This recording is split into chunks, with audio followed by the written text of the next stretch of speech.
پچھلے کلاس میں ہم لوگوں نے گلستان کی حکایت پڑھی تھی. کچھ سود بند کوٹیشنز تھے پند و نصیحت کی غرض سے جو شیخ سعدی نے لکھے تھے. اب اسی سلسلے کو آگے بڑھاتے ہوئے گلستان سے ہی آغاز کرتے ہیں آج. جیسے کچھ پند و نصیحت کی باتیں ہو گئی تھیں، اب دو چار باتیں آج بھی کریں گے اور ایک چھوٹی سی حکایت بیان کی جائے گی. جیسے پنجہ باشیر انداختن و مشت بر شمشیر زدن کار خردمندان نیست. یہ شیخ سعدی فرما رہے ہیں کہ پنجہ باشیر انداختن یعنی پنجہ شیر کے ساتھ، انداختن کے معنی ویسے تو ڈالنا کے ہوتے ہیں لیکن یہاں مراد لڑانا ہے. پنجہ باشیر انداختن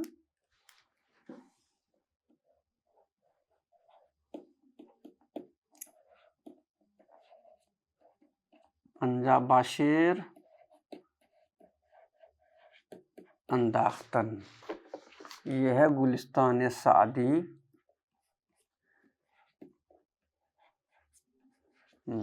یعنی شیر سے پنجہ لڑانا.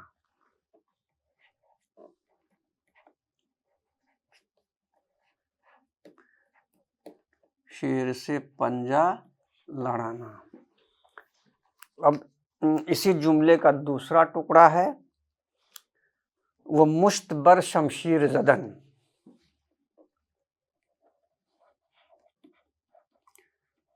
مشت بر شمشیر زدن. مشت کے معنی مٹھی کے بھی ہوتے ہیں اور مکہ کے بھی ہوتے ہیں.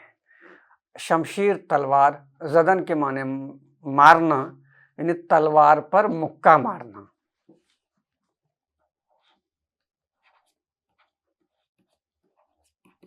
تلوار پر مکہ مارنا. تلوار پر مکہ مارنا. ہاں تو اب کیا کہہ رہے ہیں، یہ کیا مطلب نکل کر سامنے آیا؟ پنجہ باشیر انداختن و مشت بر شمشیر زدن کار خردمندان نیست. یعنی شیر سے پنجہ لڑانا اور تلوار پر مکہ مارنا کار خردمندان نیست یعنی عقل مندوں کا کام نہیں ہے. کار کے معنی کام، عقل مند معلوم ہی ہے، یعنی عقل مندوں کا کام نہیں ہے یہ. یعنی جو شخص جان بوجھ کر شیر سے پنجہ لڑانے جائے گا تو ظاہر سی بات ہے کہ شیر اس پر جھپٹ کر حملہ کرے گا، اس کی بوٹی بوٹی کر ڈالے گا، اسے کھا جائے گا. اسی طرح سے اگر کوئی تلوار پر مکہ مارتا ہے تو تلوار کا تو کچھ نہیں بگڑے گا لیکن مکہ مارنے والا زخمی ہو جائے گا بری طرح سے. تو اس لیے اگر کوئی یعنی وہ کام جو نقصان دہ ہے اس کی طرف ہاتھ نہیں بڑھانا چاہیے. جس سے جان کو خطرہ ہو یا کسی طرح سے نقصان پہنچنے کا ڈر ہو تو اس جانب اپنا قدم آگے نہیں بڑھانا چاہیے. گویا شیخ سعدی یہ نصیحت کر رہے ہیں. اب دوسرا دیکھتے ہیں. رحم آوردن بربدان ستمست بر نیکان عفو کردن از ظالمان جورست بر درویشان.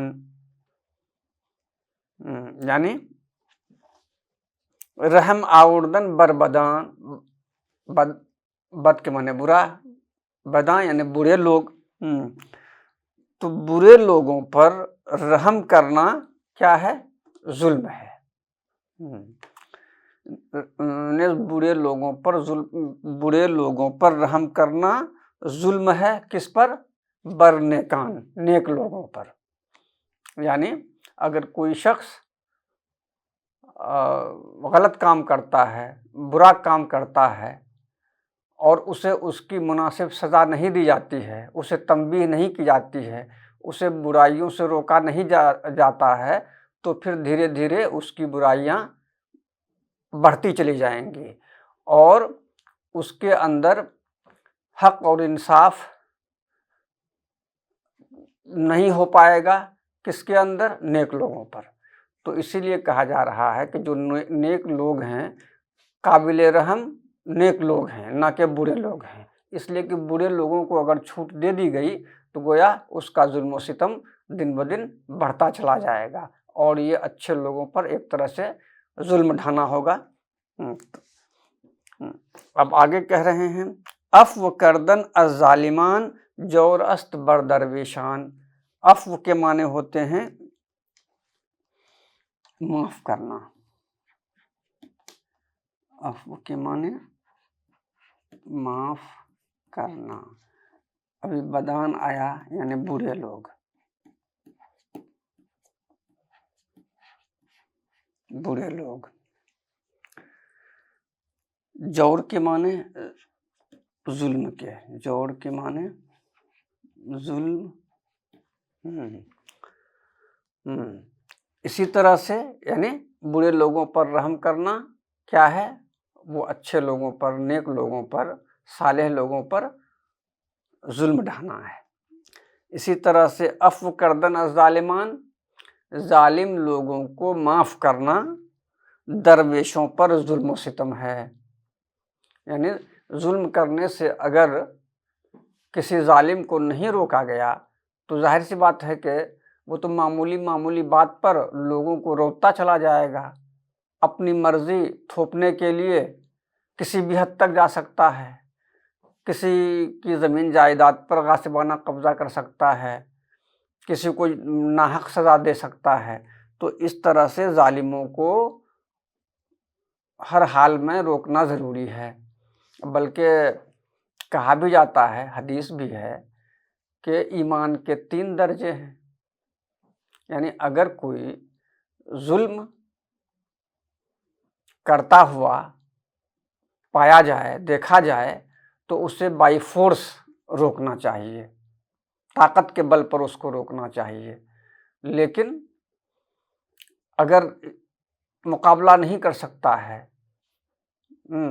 مقابلہ کرنے پر خود کو نقصان پہنچ سکتا ہے، تو پھر ایسی صورت میں کہا جاتا ہے کہ اس کو منع کرنا چاہیے کہ آپ کا رویہ صحیح نہیں ہے، آپ ناحق دوسروں کو پریشان کرتے ہیں، ظلم و ستم کا یہ سلسلہ بند ہونا چاہیے۔ اگر یہ بھی نہیں کر سکتے ہیں تو پھر کم سے کم وہ دل میں برا مانیں کہ یہ کام جو فلاں آدمی کر رہا ہے وہ اچھا نہیں ہے۔ تو گویا یہ ایمان کے، لیکن سب سے افضل کیا ہے؟ ظالموں کو طاقت کے بل پر روکنا۔ تو اگر یعنی ظلم سہنے سے بھی منع کیا گیا ہے، یعنی ظلم سہنے سے ظالم کی مدد ہوتی ہے۔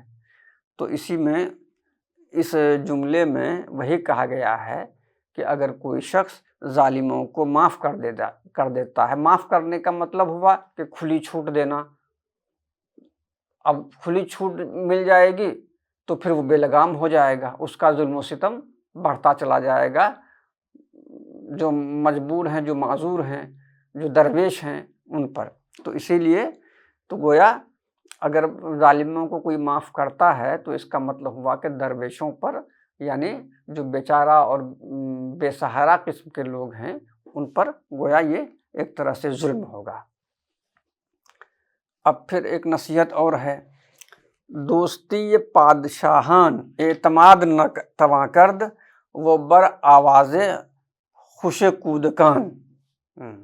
اب کیا کہہ رہے ہیں اس میں؟ بادشاہوں کی دوستی پر اعتماد یا بھروسہ نہیں کیا جا سکتا ہے۔ نہ تواں کرد، توانستان کے معنی سکنا، تو اسی سے ہے نہ تواں کرد، نہیں کیا جا سکتا ہے۔ یعنی اگر کسی کی بادشاہ سے دوستی ہو، قربت ہو، اس کے ساتھ اٹھنا بیٹھنا ہو، تو بھی اس کی دوستی پر بھروسہ نہیں کیا جا سکتا ہے۔ اس لیے شیخ سعدی نے ایک جگہ اور کہا ہے کہ بادشاہوں کی قربت میں 2 باتیں ہوتی ہیں، امید نان یا پھر خوف جان۔ یا تو روزی روٹی مل جائے گی، روپے پیسے مل جائیں گے، عہدے مل جائیں گے، اور اگر بادشاہ ناراض ہوا تو پھر جان جانے کا بھی ڈر رہتا ہے، خوف جان بھی رہتا ہے۔ تو اسی لیے بادشاہوں کی دوستی پر زیادہ بھروسہ نہیں کرنا چاہیے۔ اسی لیے آگے کر رہے ہیں، اور کس پر؟ وہ برآواز خوش کودکان اور بچوں کی میٹھی باتوں پر۔ ظاہر سی بات، بچے جب بولنا شروع کرتے ہیں یا تھوڑے بڑے ہوتے ہیں تو والدین ہوں یا دوسرے لوگ ہوں، اس کے رشتہ دار ہوں، تو بچوں کی باتیں بہت بھلی لگتی ہیں، کانوں کو مٹھاس گھولتی ہیں۔ تو اس لیے بچوں کی باتوں پر بھی بھروسہ نہیں کیا جانا چاہیے۔ کیوں؟ وہ آگے بتا رہے ہیں کہ آ بخیال مبدل شود و ای بخواب متغیر گردد، اس لیے کہ وہ ایک خیال سے بدل جاتی ہے، یعنی بادشاہ کا خیال بدلتا رہتا ہے، اور اعتماد ہے، ذرا سی بات ہوئی، ناراضگی ہو گئی تو گویا خیال اس کا بدل جاتا ہے، اور راندے درگاہ بھی ہو سکتا ہے، سزا بھی مل سکتی ہے۔ اسی طرح سے وہ ای بخواب متغیر گردد، خواب کے معنی تو ویسے نیند کے ہوتے ہیں، اور یہ ایک خواب میں یا ایک رات میں، یہاں مراد رات لیں تو زیادہ بہتر ہے، نیند یعنی ایک نیند میں یا ایک رات میں بگڑ جاتی ہے، یعنی بچوں کی طبیعت جو ہے کہ بگڑ جاتی ہے۔ یعنی اگر بچے نے آج کچھ کہا ہے اور پھر وہ رات میں سو گیا، صبح جب اٹھے گا تو اسے تو کچھ پتہ نہیں چلے گا، اسے تو یاد بھی نہیں رہے گا کہ کل اس نے کیا بات کی تھی۔ تو اسی طرح بادشاہ ہوں یا بچے ہوں، ان دونوں کی باتوں پر کبھی اعتماد اور بھروسہ نہیں کرنا چاہیے۔ آگے دیکھتے ہیں۔ ہرا سرے کے در سرداری بادوست درمیان منے، اگرچہ دوست مخلص باشد۔ اب کیا کہہ رہے ہیں اس میں، اس نصیحت میں؟ سر کے معنی راز کے ہوتے ہیں، یہاں ایک میں سر ہے راز اور ایک میں سر ہے۔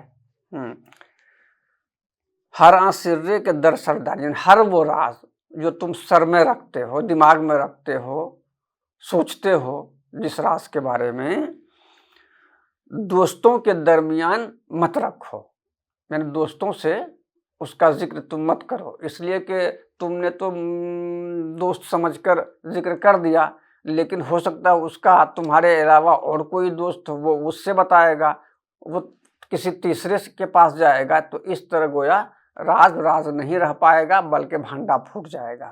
اسی لیے کہہ رہے ہیں اس میں کہ ہر وہ راز جو تم سر میں رکھتے ہو، دوستوں کے درمیان مت رکھو، اگرچہ دوست مخلص باشد، اگرچہ وہ مخلص دوست ہو، سچا دوست ہو، دکھ سکھ میں کام آنے والا دوست ہو، تو اسی لیے ان کے درمیان بھی تم رازداری کی باتیں نہ کرو، کوئی گارنٹی نہیں ہے کہ اس راز کو راز رکھ سکے گا۔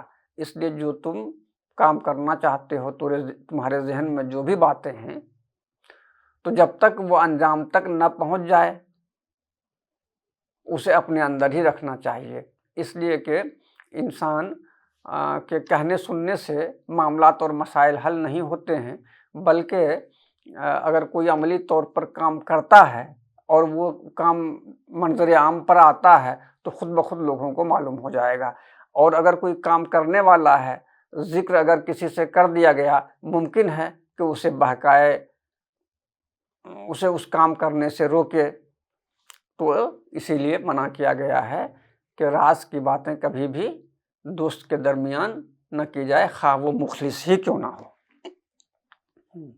اب آگے دیکھتے ہیں۔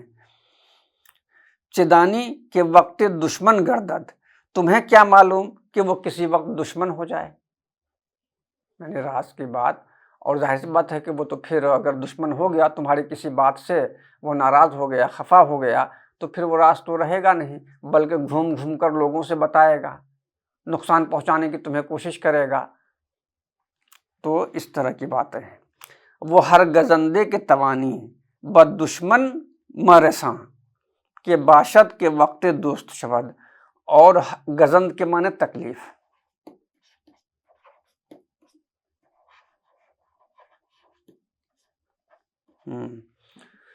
اب یہاں کیا کہہ رہے ہیں اسی میں وہ ہر گزندے کے توانی بد دشمن مرساں، رسانی پہنچانا، رسیدن پہنچنا، رسانی دن پہنچانا، اسی سے مرساں یہ امر ہے، یعنی مت پہنچاؤ۔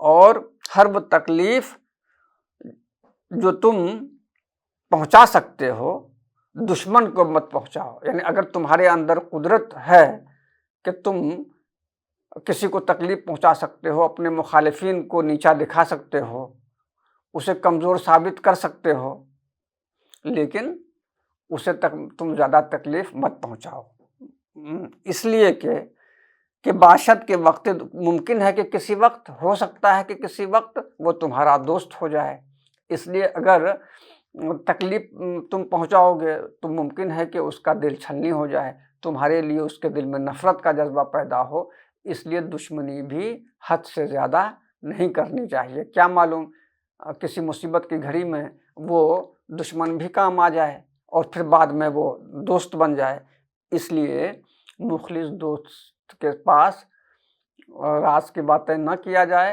اور جو دشمن ہے اس کو زیادہ پریشان کرنے سے بھی باز آنا چاہیے آدمی کو۔ اب ایک نصیحت اور ہے،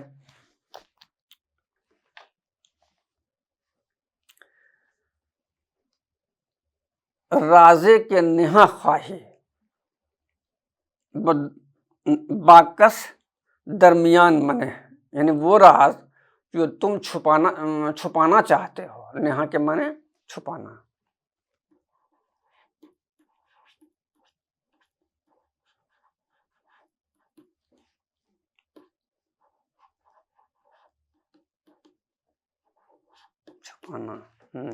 یعنی وہ راز جو تم چھپانا چاہتے ہو، کیا کرنا چاہیے؟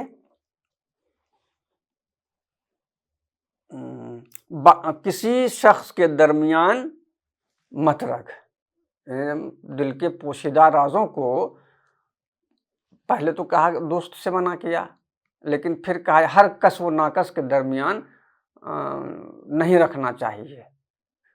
اب بہت سے لوگ ہوتے یہ ہیں کہ اپنی میٹھی بولی سے دل موہ لیتے ہیں، لیکن اندر سے وہ دل صاف نہیں رکھتے ہیں، تو اس لیے ایسے لوگوں کے سامنے راز کی باتیں نہیں کرنی چاہیے، نہیں رکھنی چاہیے۔ وہ اگرچہ دوست مخلص باشد، اگرچہ مخلص دوست ہو، وہی پرانی باتوں کو دہرایا گیا ہے کہ مر دوسترا نیز دوستان مخلص باشد، اس لیے کہ اس دوست کا بھی کوئی مخلص دوست ہوگا، یعنی جس کو تم نے اپنا مخلص سمجھا، ممکن ہے کہ تمہارے علاوہ اس کا کوئی اور مخلص دوست ہو۔ ہم چنی مسلسل اسی طرح یہ سلسلہ چلتا رہے گا، یعنی مخلص دوست کا مخلص، پھر اس کا مخلص، اس کا مخلص، یعنی ایک طرح سے باتیں جنگل کی آگ کی طرح پھیل جائیں گی۔ اس لیے ہر کس و ناکس کے ساتھ یا پھر مخلص دوست کے ساتھ راز کی باتیں نہیں کرنی چاہیے۔ اب آگے دیکھتے ہیں، دشمن ضعیف کے در طاعت آید و دوستی نماید، مقصود وے جز آنیست کہ دشمنی قوی گردد۔ اب کیا کہہ رہے ہیں اس میں؟ دشمن ضعیف، ضعیف کے معنی کمزور، یعنی کمزور دشمن، طاعت کے معنی فرما برداری، قابو میں آنا، یعنی کمزور دشمن اگر قابو میں آ جائے یا فرما برداری پر آ جائے، وہ دوستی نماید، اور دوستی ظاہر کرے، دوستی دکھائے، دوستی کا دم بھرے، دوستی کے لیے ہاتھ بڑھائے، مقصود بے جز آنست، اس کا مقصد اس کے علاوہ کچھ نہیں ہے کہ وہ ایک مضبوط دشمن ہو جائے گا، یعنی تم سے دوستی کر کے تمہارے اندر کی بات کو وہ کیا کرے گا، لے لے گا، اور پھر تمہیں نقصان پہنچانے کے لیے وہ کسی نہ کسی راستے کو تلاش کرے گا۔ تو اسی لیے جو دشمن ہے اس پر بھی بھروسہ نہیں کیا جانا چاہیے، اگر وہ تمہاری فرما برداری کی بات کرتا ہے، تمہارا ساتھ دینے کی بات کرتا ہے، تمہارے دکھ سکھ میں کام آنے کی بات کر رہا ہے، تو اس پر زیادہ مہربان ہونے کی ضرورت نہیں ہے۔ بگفت اند، اور لوگوں نے کہا ہے، کیا کہا ہے؟ بردوستی یہ دوستان اعتماد نیست، یعنی دوستوں کی دوستی پر اعتماد نہیں ہے، بھروسہ نہیں ہے۔ تب تملق دشمنان چرسد، جب دوستوں کی دشمنی پر ہی بھروسہ نہیں، اعتماد نہیں ہے، تو دشمنوں کی تملق کے معنی خوشامد، چاپلوسی۔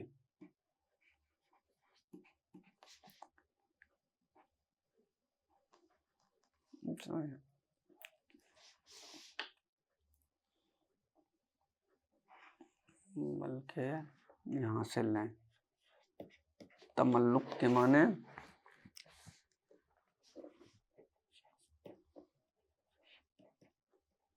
خوشامد، چاپلوسی۔ تو جب دوستوں پر بھی بھروسہ نہیں کیا جا سکتا ہے تو پھر دشمنوں کی خوشامد کا کیا اعتبار ہے؟ کہاں تک پہنچتا ہے؟ وہ کچھ نہیں۔ اس لیے بچنا چاہیے۔ وہ ہر کے دشمن کوچک رہا حقیر می دارد، جو معمولی اور چھوٹے دشمن کو حقیر رکھتا ہے، حقیر جانتا ہے، حقیر سمجھتا ہے، کمزور سمجھتا ہے، بدا مند کے آتش اندک را محمل میں گزارد، ایسا سمجھنا چاہیے کیا کہ تھوڑی آگ کو بغیر نگرانی کے چھوڑ دیا جائے۔ یعنی اگر کوئی چنگاری جو ہے کہ کسی کی چھپر پر چلی جائے تو ظاہر سی بات ہے کہ اس گھر کو جلا کر وہ خاکستر کر دے گی وہ چنگاری، پھر اسی طرح سے وہ بڑھتی چلی جائے گی۔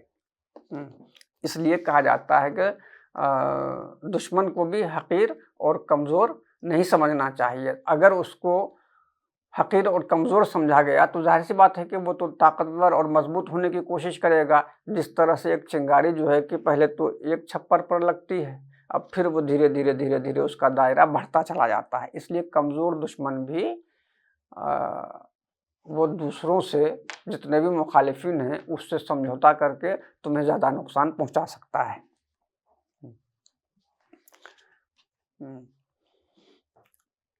یہ تو ہو گیا۔ اب ایک اور مختصر سا جملہ ہے، کارہا بصبر بر آید وہ مستعجل بسر در آید۔ کارہا بہت سے کام کس سے نکلتے ہیں؟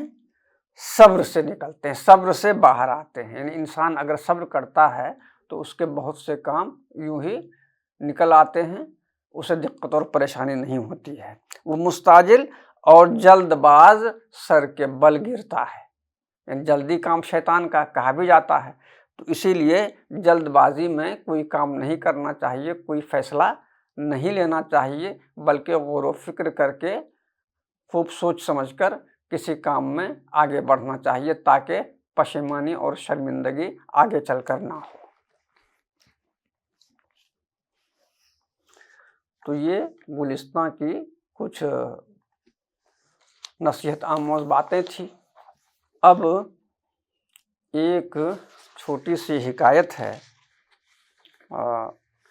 اسے بھی میرے خیال سے پڑھنا، یعنی اس میں ہارون رشید بادشاہ اور اس کے بیٹے کی بات ہے، یعنی بادشاہ ہوتے ہوئے بھی وہ معاف کرنے کی باتیں کرتا۔ یہ عباسی خلفاء میں سے ایک تھے اور بہت مشہور بادشاہ گزرے ہیں یہ عباسی خاندان کے۔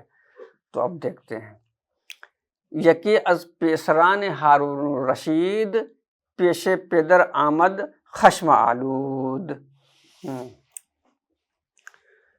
اب پیش کے معنی آگے، پدر کے معنی معلوم ہے باپ، خشم کے معنی غصہ۔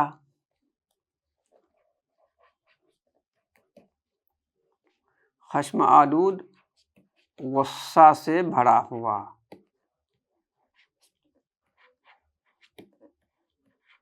غصہ سے بھرا ہوا